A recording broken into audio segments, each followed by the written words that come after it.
Good morning, my dear students. We are going to focus very important topic, that is muscle tone, in today's class. So we have already finished in the last class regarding the muscle spindle and Golgi tendon organ, and we know how the muscle spindle, which is a sensory organ of the muscles, plays important role in maintenance and regulation of muscle contraction via alpha motor neuron and gamma motor neuron discharge. So, and muscle spindle is also very much important in maintenance and regulation of muscle tone. Okay, so today's class will be needing some concept of muscle spindle and how it is working in explaining the muscle tone and how it's work.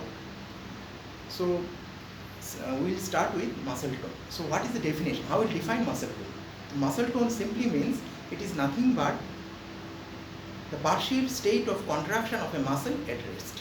So what is muscle tone? It is nothing but partial state of contraction of a muscle at rest. So we can also define it in a very elongated way. We can define muscle tone as a resistance offered by the muscle against a passive movement or stretch due to contraction of the extrafusal fibers, which is due to the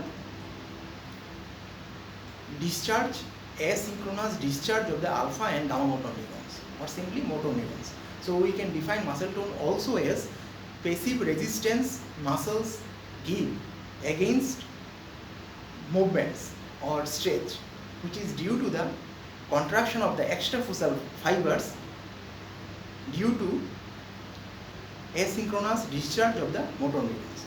So, or in short way, we can define muscle tone as a partial state of contraction of a muscle at rest. Okay, so we can define muscle tone as a partial state of contraction of a muscle at rest. Now, the muscle tone, it may be increased or decreased depending on various situations. When the muscle tone is increased, muscle becomes stiff and rigid, and when it becomes muscle tone decrease, we become flaccid or lax. So the in between the flaccidity and the rigidity lies the normal tone of the muscle, and we call it firm tone of the muscle. There will be feeling of firmness in the muscle. Okay, so in measurement of muscle tone, the role of viscosity and elasticity of the muscle fiber also plays important role. Okay, so you should not forget that the muscle tone can be tested by examiner by doing passive movement of a muscle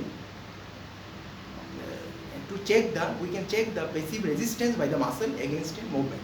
Okay, and all the mechanism of the muscle tone is regulated at the substrate level of muscle spindle.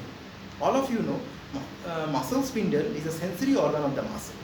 Okay, so sensory of the organ of the muscle, it contains intrafusal fibers. The muscle spindle are nothing but intrafusal fibers, which is supplied with primary sensory efferent 1A efferent fibers. Okay, so as soon as there is a stretch or a passive movement, muscle undergoes stretching, so it will stretch the intrafusal fibers, which are nothing but the muscle spindle, and it will sensed by the primary 1A efferent fibers or sensory fibers, and it will take the information to the spinal cord. It will stimulate the alpha motor neuron, and alpha motor neuron, which are integrated at the level of spinal cord, will get stimulated. And once it is stimulated, what will happen?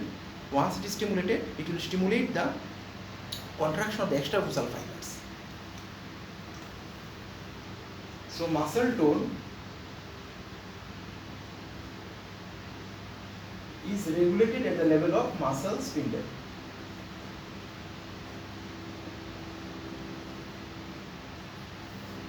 So muscle spindle contain intrafusal fibers. So once there is a stretch, what will happen? Intrafusal muscle fiber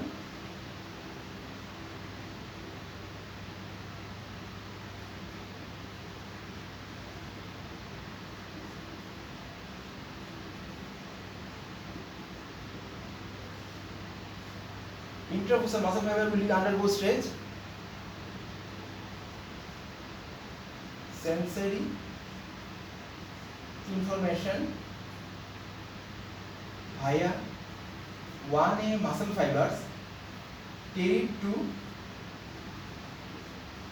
spinal cord alpha motor neuron stimulation,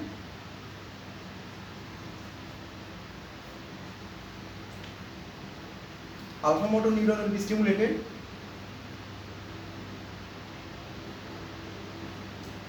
extrafusal fibers contraction, ultimately muscle will contract, ultimately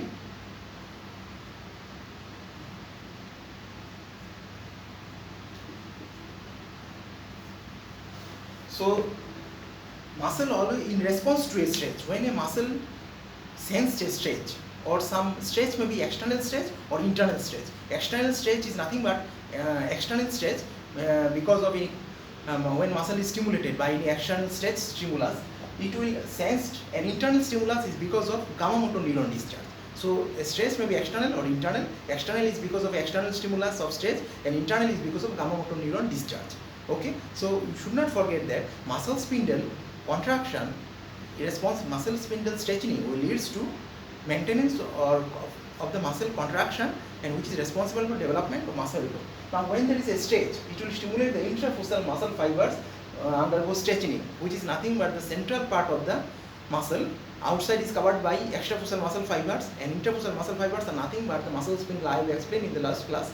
So once there is a intrafusal muscle fibers, muscle spindle stretching, it will stimulate the sensory fibers of the sensory efferent fibers, and information is carried to the spinal cord, and the spinal cord, the alpha motor neuron will be stimulated. Alpha motor neurons are inserted at the extramuscle muscle fibers, so extrafusal muscle fibers will be undergo contraction, which will causes muscle contraction. When muscle undergoes contraction, there will be development of muscle tone. So in response to a stretch or a passive movement, muscle tone will be developed. And don't forget that there are two types of motor neurons that play important role. One is alpha motor neuron, another one is gamma motor neuron. Gamma motor neuron. Gamma motor neuron, both the alpha motor neuron leads to direct development of muscle tone, and gamma motor neuron direct development of muscle tone, and gamma motor neuron leads to indirect development of muscle tone. Indirect, via a mechanism known as alpha gamma linkage.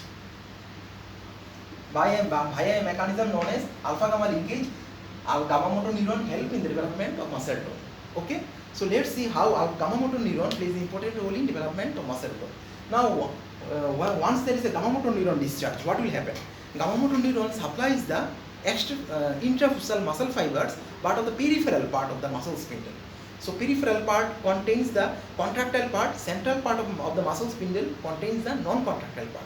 When the gamma motor neuron undergo discharge or stimulation, what will happen? It will ultimately stimulate the peripheral part of the muscle spindle. So there will be contraction of the peripheral part of the muscle spindle. Once there is a contraction of the peripheral part of the muscle spindle, the central part, which is a non-contractile part, will also undergo stretching. And because of the stretching, it will stimulate the primary sensory efferent fibers, which are nothing but the 1A fibers, efferent fibers, and these will be produce action potential. So action potential of the sensory primary 1A efferent fibers will be carried to the spinal cord and stimulate the alpha motor neuron.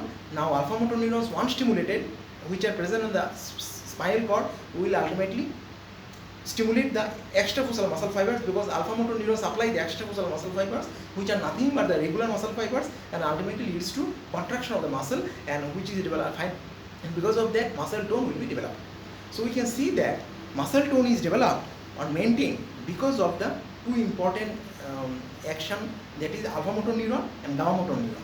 And gamma motor neuron responsible for the direct development of muscle tone, alpha motor neuron responsible for direct development of muscle tone, and gamma motor neuron is responsible for development of muscle tone in indirect way by an important mechanism known as alpha gamma linkage. So what is alpha gamma linkage?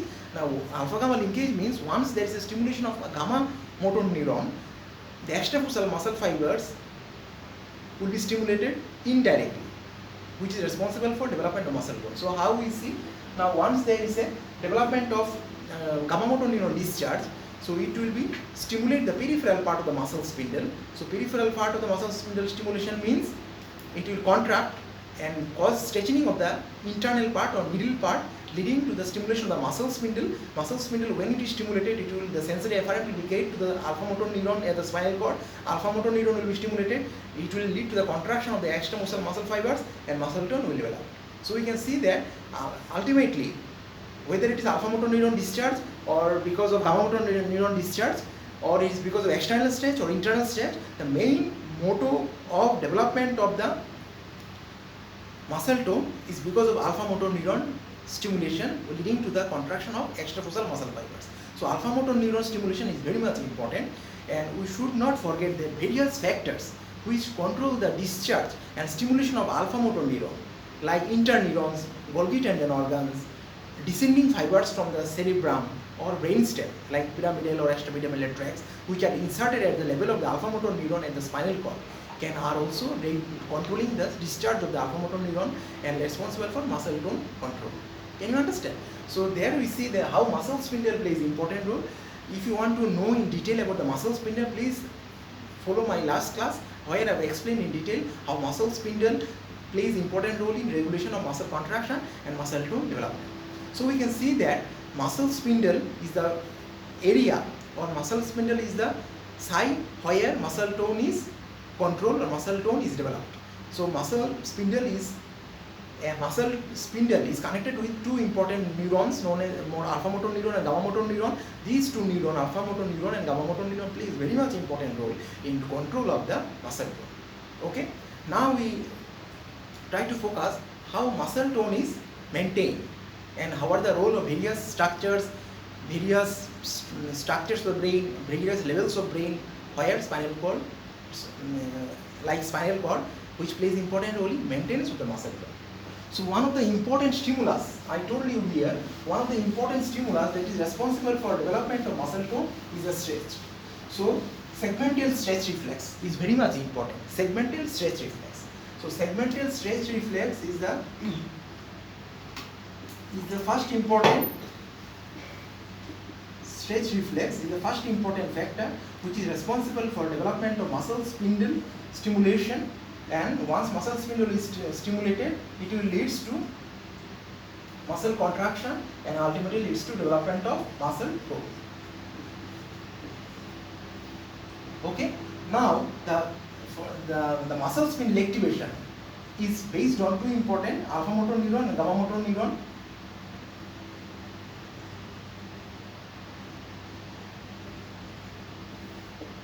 So alpha motor neuron and gamma motor neuron directly or indirectly plays important role in contraction of the muscle and development of muscle tone. Now I told you various structures like in brain, like spinal cord or brainstem or cerebellum, cerebrum plays important role in giving various inhibitory stimulus at the level of the brainstem, and ultimately they control the alpha motor neuron discharge at the level of the spinal cord, and they are responsible for maintenance of the muscle tone. So we see that various structures are involved directly or indirectly in regulation of muscle tone by stimulation or discharge of the or inhibition of the alpha motor neuron, and they play a very much important role in muscle tone regulation. So now, how these structures, how the various levels of brain, whether it is at the level of cerebellum or cerebrum or basal ganglia or any other structure or spinal cord, how they are controlling the muscle tone, it is not very easy to define them or to find out the function one by one individually. That's why a series of experiments are done actually, or to see how all these structures in the brain or various parts of the CNS plays important role in maintenance of muscle tone. Okay. So first important thing we are going to do is that we will prepare various experiments will be done to see how the various structure in the brain plays important role in regulation of muscle tone. So we are explaining maintenance of muscle tone or regulation of muscle tone. So number one experiment is spinal animal. What is spinal animal? Spinal animal means is a special type of preparation of animal where the spinal cord is dissected so that brain directly lose contact with the lower part of the CNS. So when there is a total section of the spinal cord, total complete section of the spinal cord lose total control from the higher function of the brain or higher CNS or brain or cerebrum, and that's why with such type of animal is known as spinal animal. And so spinal animal is a special type of preparation to see what is the role of higher function or supraspinal cord role of suprasegmental role in control of the muscle tone. Now when we do spinal cord section,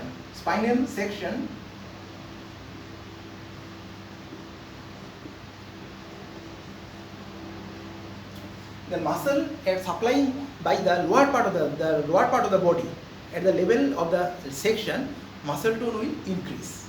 So there is an increase of muscle tone in the lower part of the. So muscle tone of all the muscles which lies below the level of lesion will be increased.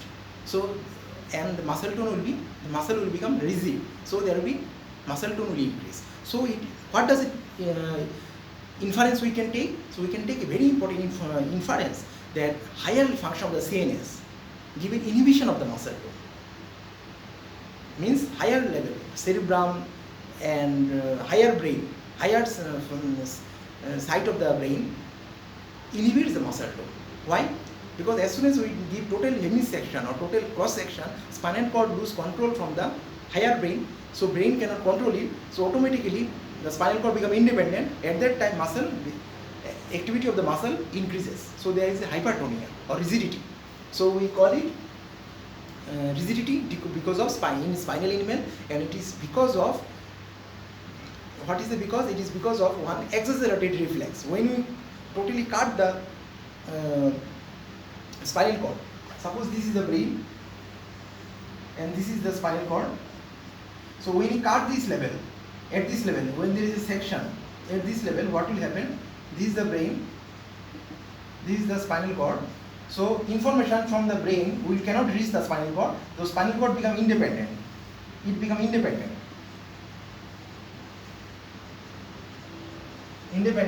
and at that time we can see that the muscle tone is very much increased. At that time we can see that muscle tone is very much increased of the lower part of the body. Muscle tone will increase. This proves that normally when the brain was in contact with the spinal cord, the muscle tone was less. This is because this proves that suprasegmental inhibition of the muscle tone. Suprasegment means the structure above the level of the spinal cord inhibits the muscle tone. Okay, so this is called spinal animal. So and we can see in spinal animal the muscle tone of the various lower part of the body or below the lesion will increase. Okay, this proves that suprasegmental inhibition role of suprasegmental inhibition of the muscle tone. Okay. Next we go for another important experiment and function known as decerebration. What is decerebration?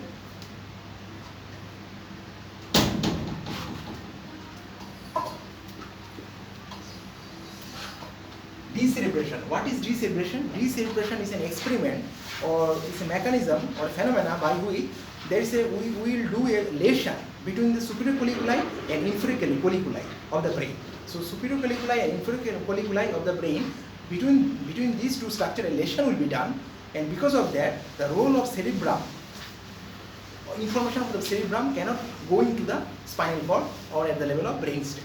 Okay, so this type of special animal is called decerebrate animal.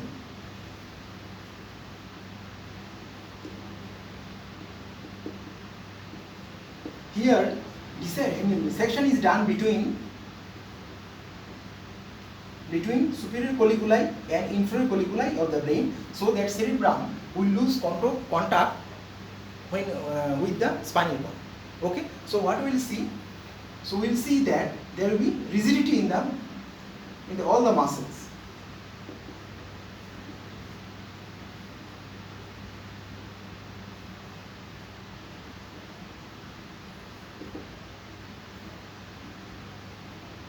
muscles of lower limb and upper limb. All the muscles of the body, upper limb and lower limb, there will be increased rigidity, and this type of rigidity is known as decerebrate rigidity. And this also proves what? This also proves that cerebrum, because in decerebration experiment we are cutting the cerebrum from the other part of the CNS. So cerebrum has no role now. The other part of CNS become independent. At that time, the muscle become more rigid. All the limbs of the body undergoes, the muscle tone of all the muscles of the body will become rigid. So muscle tone is increased, becomes hypertonia. So we can see hypertonia in decerebrate animal. And here what we will see in decerebrate animal, all the muscles are, suppose this is a cat.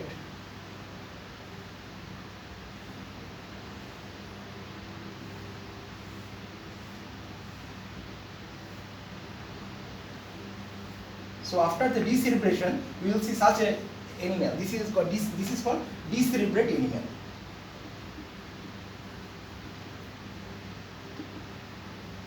What is decerebrate animal? In decerebrate animal, here you will see the forelimbs are extended, the hind limbs are extended, the back is highly arched back, and tail is also extended. So means all the muscles will become rigid. That's why there is extension of the forelimbs, extension of the hind limbs, the back become highly arched and the tail become extended. So this such type of animal is known as decerebrate animal, and we can what this proves that the muscle tone of all the limbs will increase. What does it mean? After removing the cerebrum, this means that cerebrum plays important role in inhibition of the muscle tone. Okay, and let's see how cerebrum plays important role. And before that, we want to tell that I want to tell that this is the decerebrate animal, but whether it is possible human beings can live in such experiment. Is it possible to produce a decerebration in human beings? Actually, if we can do the decerebration in human beings also, but most of the cases human beings will not survive. And if it survive also, what are the features? Here all the limbs will be under extensions, undergo contraction. There will be rigidity of all the limbs. At the same time, the neck will be extended. So all the limbs will be rigid. There will be hypertonia. At the same time, neck will be extended. This type of special type of feature we will see in case of decerebrate human beings. But most of the cases, decerebrate human beings cannot survive for a long time. But animals can live for longer time. And where we will see all the limbs are extended and they arched back and tail is extended. So such type of animal is decerebrate animal. This proves that cerebrum has the inhibitory control over the muscle tone. And let's see how the cerebrum plays important role in what is the neuroscience of the decerebration. What is the special type of rigidity that is produced in decerebration, we call it decerebrate rigidity. So what is decerebrate rigidity? I have explained. Now we will see how the cerebrum plays important role. So this is the cerebrum, suppose. This is the cerebrum. Suppose this is the basal ganglia. And suppose this is the cerebellum. And suppose this is the brain stem and this is the spinal cord. This is the brain stem and this is the spinal cord. Okay. Now let's see how all of these are working. Now in maintenance of the muscle tone, you should not forget that various structures like cerebrum plays important role, basal ganglia plays important role, cerebellum plays important role, brainstem also plays important role, and spinal cord is the site where muscle tone is maintained because of the action of the muscle spindle. So all of you know. Now let's see how the decerebration leads to rigidity. This is because the brainstem contains two important areas known as reticular area, nuclei. So it is of two types. One is excitatory area, another one is inhibitory area. The excitatory area actually, because of influence from the other part of the CNS and the peripheral impulse, ultimately excite the muscles of the via spinal cord. It will excite the by the extrapyramidal tracts or descending fibers like corticospinal tracts or vestibulospinal tracts. By those tracts, it will stimulate the muscle tone by alpha motor discharge. Okay, so there are in reticular nucleus, which is a part of the brainstem, it contains excitatory area, another important area known as inhibitory area. The excitatory area is the area of the reticular nuclei of the brainstem which excite the spinal cord and ultimately stimulate the muscle tone and responsible for muscle tone, muscle contraction and increase the muscle tone, okay, because of alpha motor neuron discharge. Now what is happening is that the excitatory area is under control from the various peripheral stimulus depending on the situation and ultimately excite the spinal cord. And the inhibitory area is under the influence from the cerebrum. They got inhibitory effect from the cerebellum, they got inhibitory effect from the basal ganglia and inhibitory effect from the cerebrum.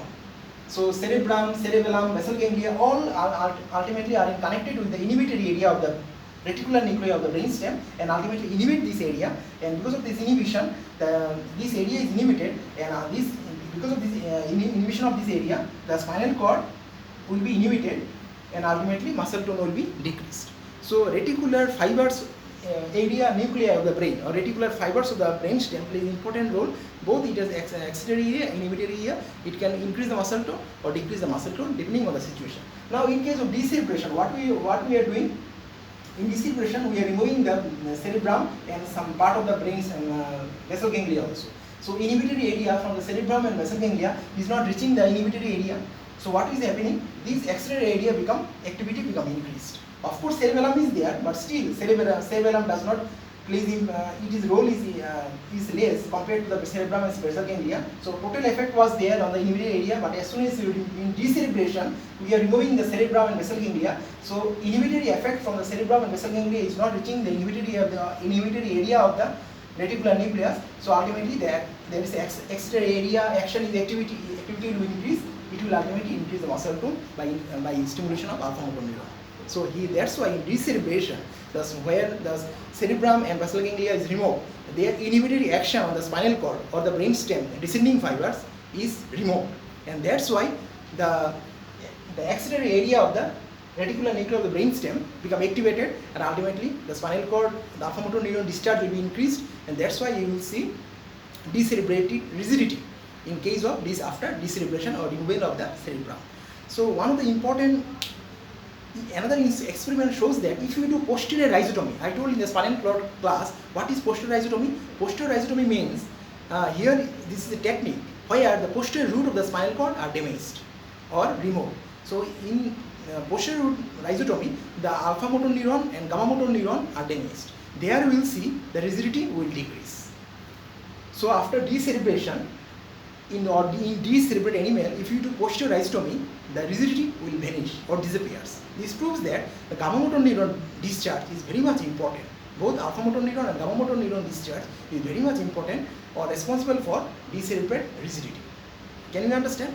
So posterior rhizotomy removes the rigidity in case of decerebrate rigidity or decerebration, which proves that cerebrum, though it is emitting the muscle tone, but it is mainly working by increasing the gamma motor neuron. So decerebrate rigidity or rigidity after the decerebration is mainly because of activity of the gamma motor neuron. Okay. And if you remove the cerebellum, what will happen? If you remove the cerebellum, the rigidity will increase. This also proves that cerebellum is also has additive effect. Has additive effect on the inhibition of the muscle tone. If you remove the cerebellum, the inhibited area more will be inhibited. So excitatory area will increase. So ultimately, muscle tone will increase more. So after cerebellectomy, if you remove the cerebellum or after cerebellectomy, there will be increase in the muscle tone much more compared to the decerebrate rigidity. So cerebellectomy in decerebrate animal leads to further increase in the rigidity of the muscles. Okay, so there we proves that cerebellum along with three other structures, cerebellum and basal ganglia, plays important role in regulation of the muscle tone, and we can demonstrate it in a findings known as decerebration. And in decerebrate animal we see a special type of rigidity, we call it decerebrate rigidity. Okay. Next we will go for another important known as experiment known as decortication. What is decortication?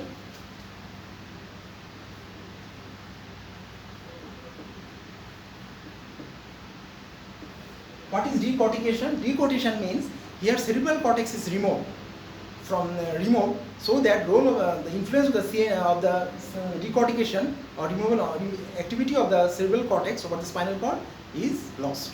So cerebral cortex cannot influence the spinal cord, and here also we will see the increase in the extensor tone of lower limbs and increase in the flexor tone of upper limb. Here also we will see rigidity, and the special type of rigidity we call it decorticate rigidity.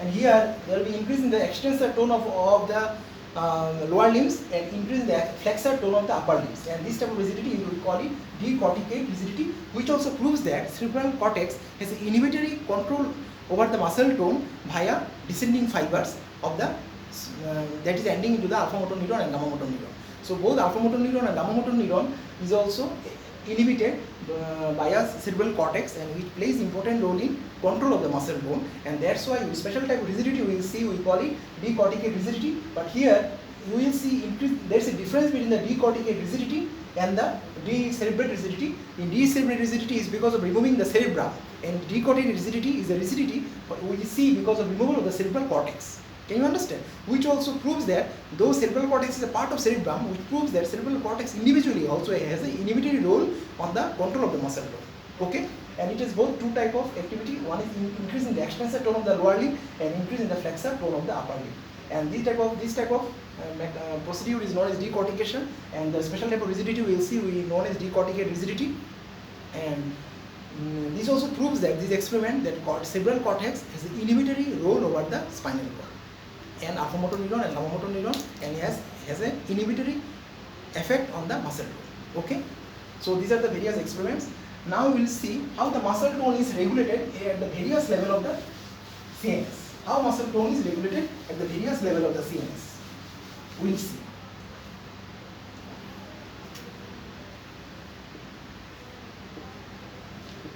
Regulation of muscle tone at various levels of CNS. We will see regulation of the muscle tone at various levels of the CNS. So we first see at the segmental level. At the segmental level, or at the level of the spinal cord, or spinal cord level. At the segmental level, what we will see?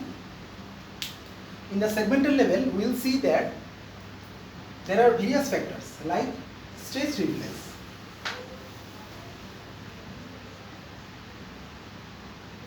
then pain,